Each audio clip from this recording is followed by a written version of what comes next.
Қазіргі таңда ер адам бала санына байланысты әуелі, егер де мысалға бір бала, екі бала болатын болса, бәлкім 500-600 теңге жетіп қалатын шығар.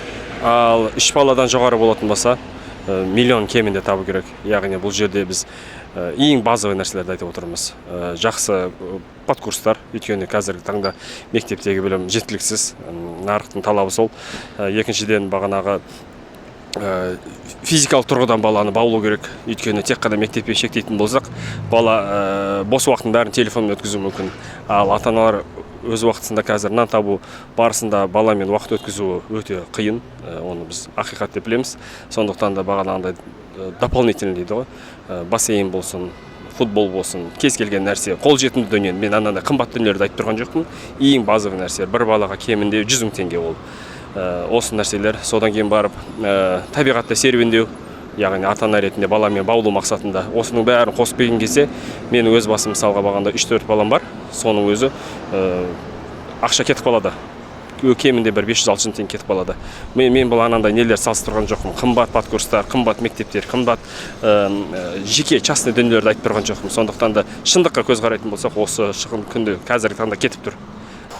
Миллионнан көп табу керек. Өйткені қазір айлықтар негізі жетпейді. Мысалға 200 мың, 300 мың деген ақша қазірге жетпейді. Миллион табу керек. Яғни ол себебі отбасын қамту үшін. Әр адамның өз сұранысына байланысты ғой негізі. Біреуге 100 мың жеткілікті, біреуге миллион жеткілікті болады. Мен ойымша ол адам өзіне байланысты болу керек. Қаншалықты өз өміріне комфортына болады, соншалықты табу керек табыс. Ал өзіңіз қанша қаржы тапқыңыз келеді? Өзімді ол жағынан шектелмейді, қаншалықты табыс көбейе берсе, соншалықты жақсы болады ғой негізі. Ол жағынан шек болады деп ойламаймын. Қанағатқа берекет. Біздерде, например, менің жолдасым өзі 250 мың, мен примерно сондай табам. Соған қанағатқа берекет қылып білу керек. Қанша көп тапса жақсы ғой, конечно. Енді барына қанағат. Ол әркімнің өзінің бір запростарына қарай ғой. Кім не қалайды өзі. Соған байланысты. Ал жақтан уже біреуге 200-300 мыңда жетеді, біреуге 2-3 миллион керек мысалға. Менің ойымша қазір где-то 300-400 мыңдай. Қазіргі, потому что қазіргі неде, әлеуметтік неде қарасаңыздар, бәрі қымбатшылық. Сол үшін жетпейді қазіргі. Кредит бар, коммунальный бар. Сол менің ойымша бір 300-400 табу керек деп ойлаймын. 450-500 табу керек. Потому что жетпейді оны қазіргі заманда. Бәрі қымбатшылық заманда жастарға қиынырақ. Көбі кредит отыр. Мысалға менің балдарым кредитте жетіңкіремейді. Бұл басқа не айтайын. Ал сіз жаңадан отау құрған кезде тапқан табысыңыз молынан жетті ме? Біздің кезімізде жеткілікті болды. Біз аванс алдық, зарплата алдық, оның үшін жеткілікті болды. Мамандық бойынша берген окладымыз жеткілікті болды. Біздің заманда. Қазіргі заман нарық заманында ол жеткіліксіз уже. Қазір ол жұмыс жасауым керек, жатпауым керек. 2 жұмыс, 3 жұмыс жасауым керек, сонда ғана жеткілікті. Жақсы өмір сүресің. Біздің заманда бір зарплатпен жақсы өмір сүрдік біздер. 500-600 мың. Сол жетеді ме? Жетеді, шүкір. Ал сіздің ойыңызша? Миллион жарым шығар. Андай ештеңеден қиыншылық көрмей өмір сүруге ше. Семья асырауға сол жетеді миллион жарым. Ой, көп керек деп ойлаймын. Минимум 2 миллион, 5 миллион. Ол ақшаны қайда жұмсайсыз?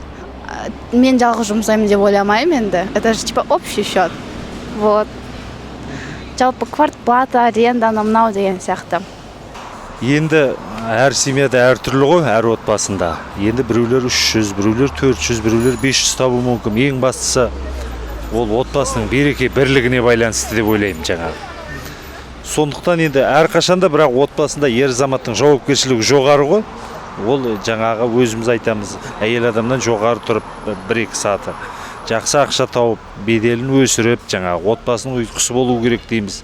Енді бірақ қазіргі мына менің ойымша қоғам жағдайында, бүгінгі әлеуметтік жағдайда ондай мүмкін емес сияқты. Себебі қазір қымбатшылық ұрып тұр. Себебі мына бұрынғыдай емес, бәрінің бағасы тарифы өсіріп жатыр, бірінен бірі қалдырмай жатыр, өсіріп жатыр. Сондықтан да әйел де ер адамда жұмыс істеп, екеуі бірлесіп шешу керек деп ойлаймын.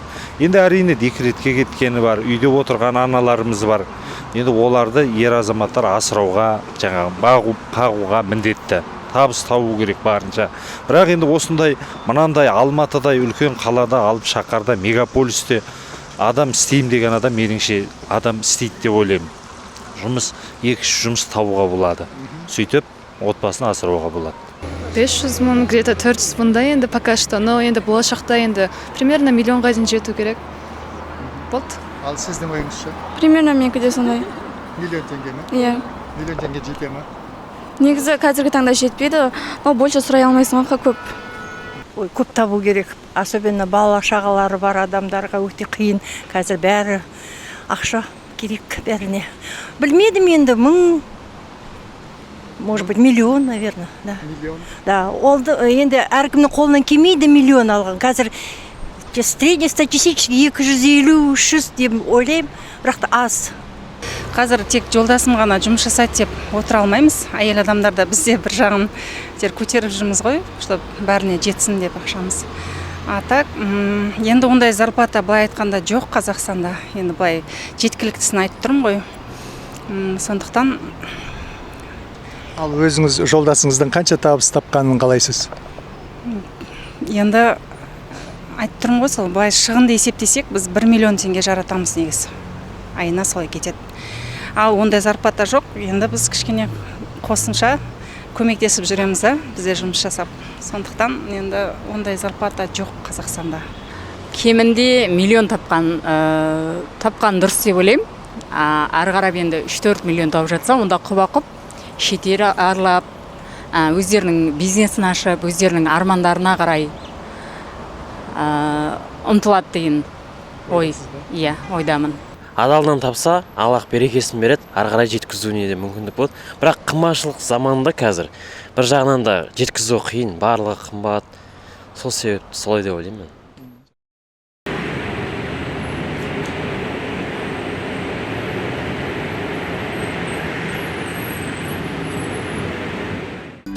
Арнамызға жазылыңыз, лайк басыңыз, пікір қалдырыңыз, әлеуметтік желілерде репост жасаңыз.